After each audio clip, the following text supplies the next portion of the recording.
Theodore was taking his good friend Barrington barge to the oil refinery. "Barrington," said Theodore, "today, when I finish moving you, let's play our special joke." "Okay, Theodore," said Barrington quietly. That's the nice thing about barges, thought Theodore. They're always so nice and quiet.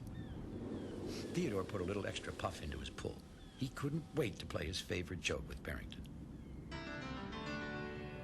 As soon as Barrington had unloaded his load of big, long tubes at the oil refinery dock, Theodore hurried away, pulling the barge behind him. "Where shall we hide today?" he called to Barrington. "Oh, you decide," replied Barrington. Another nice thing about barges, thought Theodore. They always go wherever you want. It felt great to be in charge of Barrington. It made Theodore feel bigger. Theodore set off to find a good hiding place with Barrington. It was time to play their favorite joke. "This looks like a pretty good place to hide," said Theodore as he pulled Barrington along. They were getting close to Owen, the giant oil rig. "Whatever you think," said Barrington. Theodore began to pull Barrington behind one of Owen's great big pillars.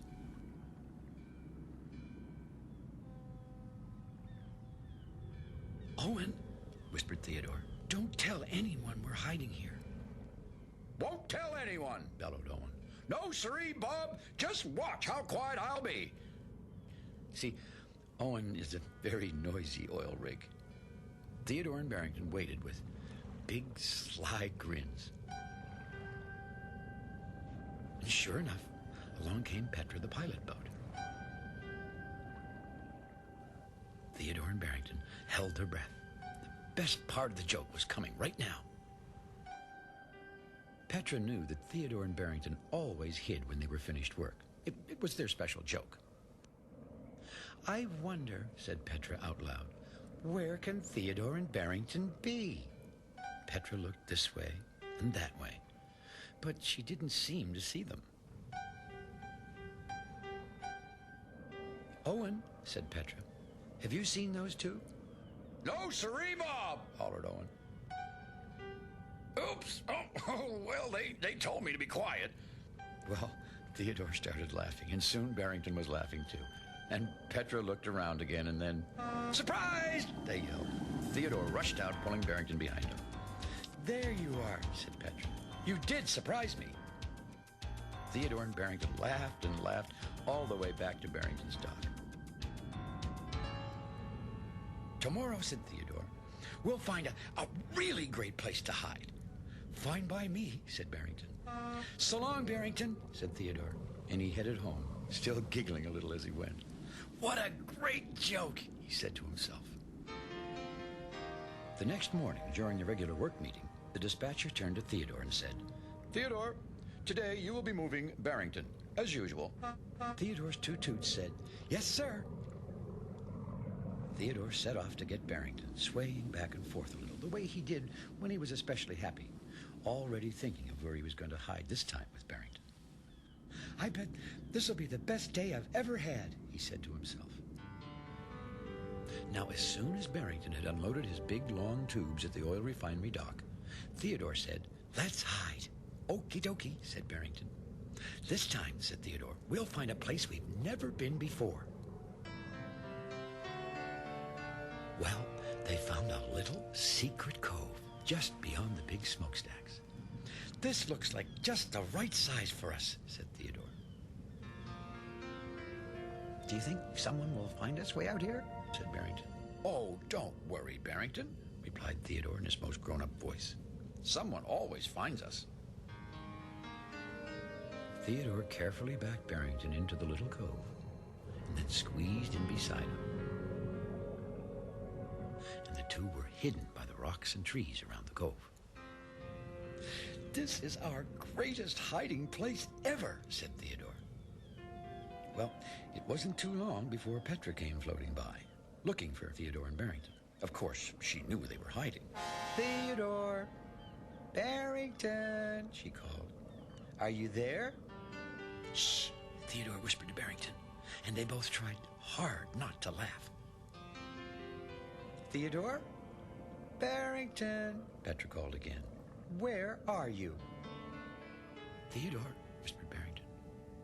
Aren't you going to pull me out now when we yell surprise? Oh, not yet, whispered Theodore. It seemed the more worried and nervous Barrington got, the more brave and excited Theodore felt. Barrington? Theodore? That's strange, he frowned. They usually don't hide this long. Theodore, said Barrington. Petra's leaving. Theodore moved ahead to look. And sure enough, Petra was going away. Oh, someone else will come along, said Theodore. And then he rumbled his engine a little, like he was getting ready to rush out and yell surprise. But inside, he was beginning to wonder what would happen, too. He wanted Barrington to think he was really good at jokes. Petra went to talk with the dispatcher. They always hide on me, and I usually find them right away, Petra was saying. It's our joke. But this time, I couldn't find them anywhere. This is very strange, said the dispatcher. And then he looked around as if he were hoping Theodore and Barrington would come floating by any moment. The other tugs could see that it would soon be dark. Maybe they had an accident, said Fodak. Well, there is only one thing to do, said the dispatcher. I will have to declare them officially lost.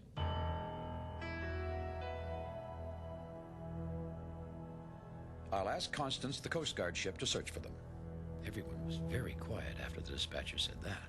They knew that sending an important ship like Constance to look for Theodore and Barrington meant that this was now a very serious matter.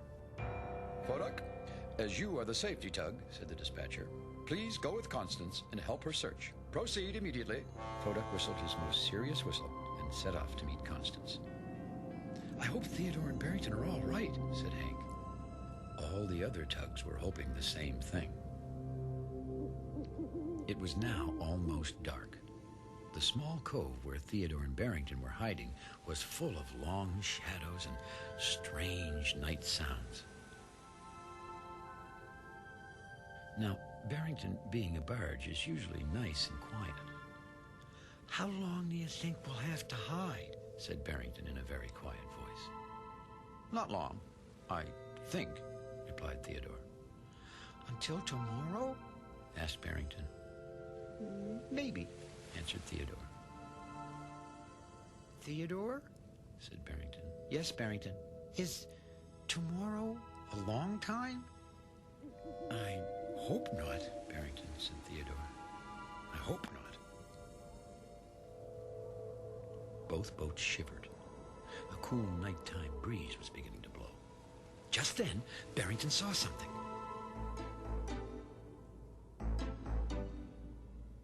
It's a light, he said. Someone is shining a light.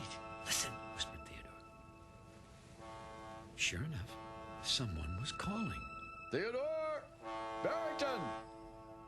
That's Fodak, said Theodore excitedly. He's looking for us, said Barrington.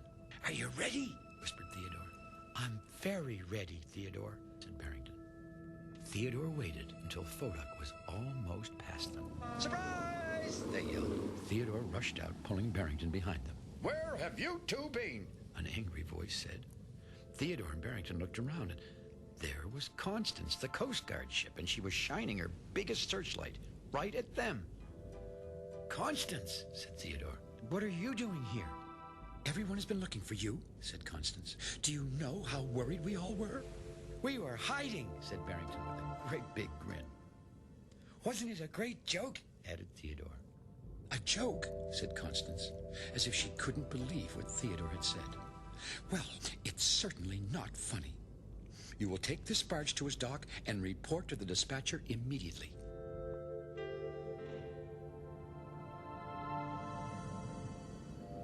And with that, Constance floated off with Fodak. Theodore pulled Barrington to his dock. I think we're in trouble, said Theodore. Why? Said Barrington. I don't know, said Theodore miserably. This is the worst day I've ever had. Me too, said Barrington. After Theodore had taken Barrington home, he returned to the great ocean dock. All the other tugs were asleep, but the dispatcher was waiting up for him. Constance said you wanted to see me, sir?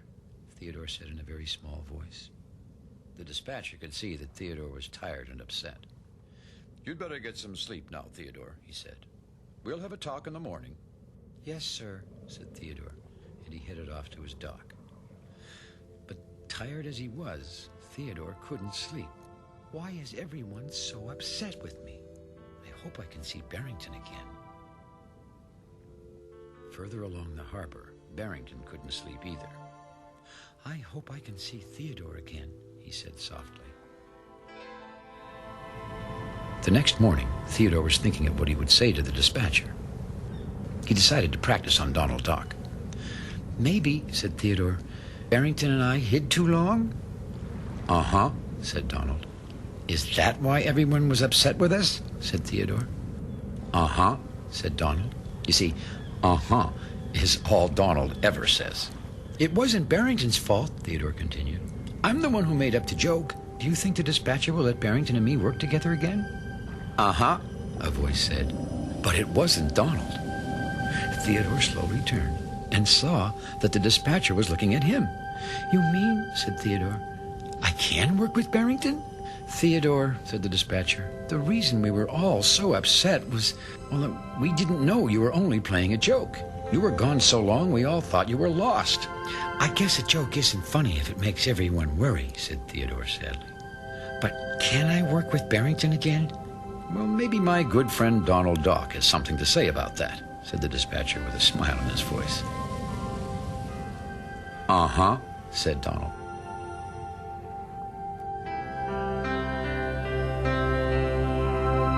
A little later, Theodore was taking Barrington Barge to the oil refinery on the other shore. It sure is a great day, said Theodore.